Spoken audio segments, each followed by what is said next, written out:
నమస్తే, welcome to Disha TV. వాస్తవంగా రాష్ట్రం మొత్తం కూడా కొండా ఫ్యామిలీ వర్సెస్ అక్కడ రేవంత్ రెడ్డిగా మారిపోయింది. పరకాలలో మొదలైనటువంటి ఇష్యూ రాష్ట్ర వ్యాప్తంగా పాకింది. మిగతా ఎమ్మెల్యేలందరూ కూడా కొండా సురేఖ మీద విరుచుకుపడతా ఉన్నారు. ఆమెను రాజీనామా చేపేయాలని కూడా కొద్దిగా ఒత్తిడి తీసేటువంటి ప్రయత్నం చేస్తున్నారు. ఇట్లాంటి సమయంలో బీసీ సంఘాలన్నీ కూడా బీసీ నాయకులు కూడా ఎందుకు మాట్లాడతలేరనే చర్చ కూడా పెద్ద ఎత్తున నడుస్తూ ఉంది. మాట్లాడదాం ఇదే అంశం మీద. మనతో పాటు జాతీయ బీసీ సంక్షేమ సంఘం ఉపాధ్యక్షులు గుజ్జ సత్యం గారిని మాట్లాడేటువంటి ప్రయత్నం చేద్దాం. నమస్తే అన్న. నమస్తే అన్న, చెప్పండి, అసలు ఎందుకు అంటే బీసీ సంఘాలు మాట్లాడకపోవడానికి కారణం ఏంది? ముఖ్యమంత్రి రేవంత్ రెడ్డి గారితో భయమా, ములాఖత ఏంది? అసలు ఎవ్వరు కూడా మాట్లాడతలేరు. మీరు సరిగా గమనించారో లేదో, గడిచిన వారం రోజుల నుంచి ఈ ఇష్యూ ఎప్పుడైతే మొదలైందో ఆ రోజు నుంచి కూడా బీసీ సంఘాలన్నీ కూడా దానిపైన ఖండిస్తూ ఏదో చర్యలు తీసుకుంటాం, ఇంకేదో చేస్తాం కావాలని చెప్పేసి మీడియా లీకులు ఇస్తున్నారు. మేము ఒకటే చెప్తున్నాం, జాతీయ బీసీ సంక్షేమ సంఘం తరఫున ఒకటే మాట చెప్తున్నాం.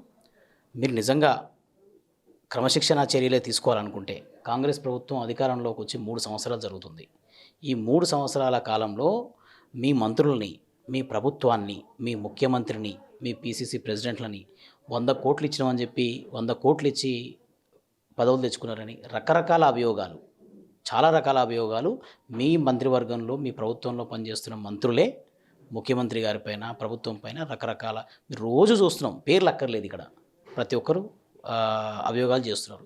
మరి నిజంగా మీ యొక్క క్రమశిక్షణా సంఘం ఉంటే, మీరు నిజంగా క్రమశిక్షణా సంఘంలో మీ చర్యలు తీసుకోవాలనుకుంటే బీసీ బిడ్డ అయిన కొండా సురేఖ పైనే కాదు, మొదటి నుంచి 3 సంవత్సరాల నుంచి జరుగుతున్న అన్ని రకాల వాటిపైన కూడా మీరు చర్యలు తీసుకోవాలి.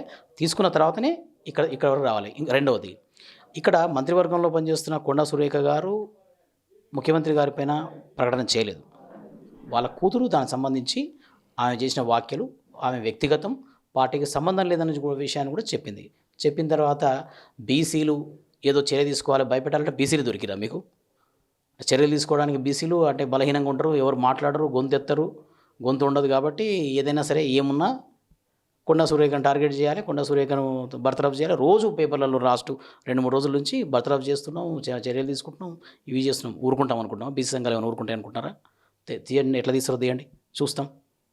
మీరు నిజంగా మీ కోమటిరెడ్డి వెంకటరెడ్డి గారు చెప్పారు మీటింగ్లలో, రాజగోపాల్ రెడ్డి గారు చెప్పారు, ఎంతోమంది మాట్లాడారు వాటి గురించి, ప్రభుత్వం గురించి, ముఖ్యమంత్రి గారి గురించి, పార్టీ పైన ఎన్నో రకాల అభియోగాలు వచ్చినాయి. ముందు అభియోగాలపైన క్రమశిక్షణ చర్యలు తీసుకోండి. కొండా సురేఖ పైన కాదు, వాటిపై తీసుకోండి.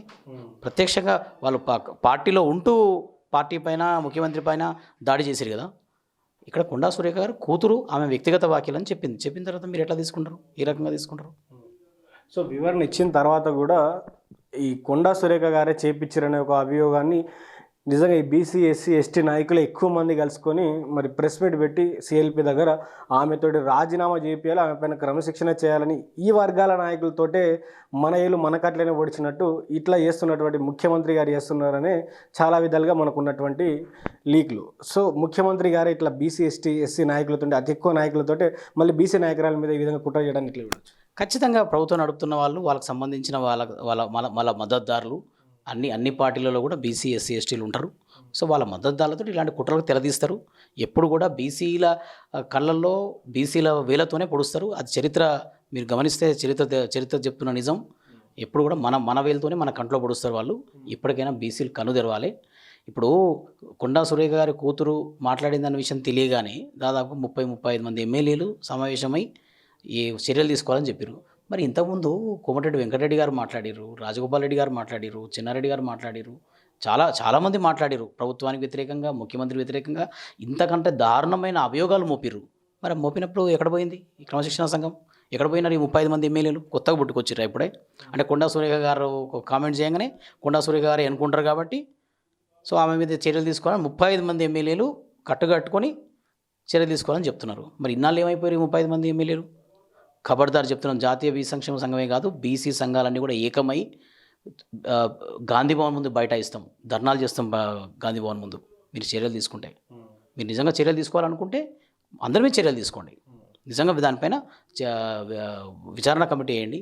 ఏం మాట్లాడారు, ఎందుకు మాట్లాడారు? ఆమెకు ప్రాథమిక సభ్యత్వమే లేదు, కాంగ్రెస్ ప్రభుత్వం నేను వ్యక్తిగతంగా చేసిన, కాంగ్రెస్కు సంబంధం లేదని చెప్తుంది.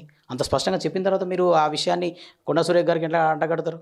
సో రవీంద్ర భారతిలో జరిగినటువంటి ఒక ప్రోగ్రామ్ ఏదైతే జరిగినటువంటి ప్రోగ్రాంలో అటెండ్ అయినటువంటి రాజగోపాల్ రెడ్డి గారు, సో అక్కడ మాట్లాడినటువంటి మాటలకు ఫోన్లోనే క్లారిఫికేషన్ ఇస్తాడు. మళ్ళీ రవి గారు ఫోన్లోనే ఓకే చెప్తారు. సో నాకు క్షమాపణ చెప్పిండు, దీన్ని ఇష్యూ చేయొద్దు, క్రమశిక్షణ చర్యలు అయిపోయినాయి అంటారు.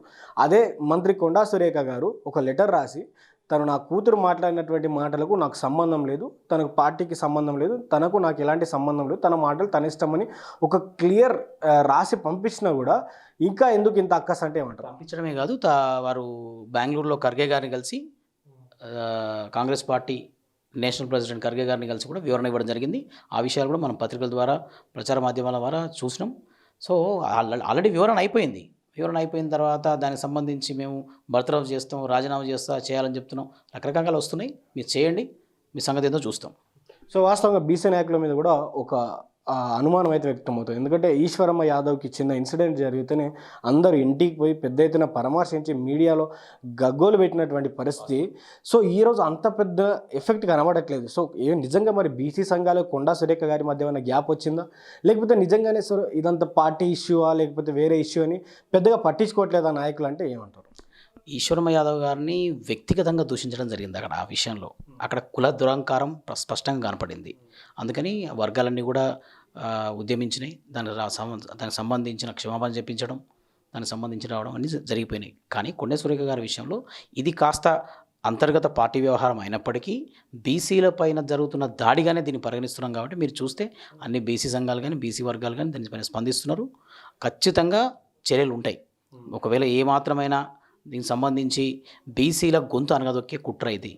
బీసీ మంత్రులను ఎమ్మెల్యేలను బర్తరఫ్ చేస్తే బీసీ సంఘాలని ఏం చేస్తాను వెళ్ళి గాంధీ భవన్ ముందు కూర్చుంటాం. ఎట్లా బర్తరఫ్ చేస్తారో చూస్తాం.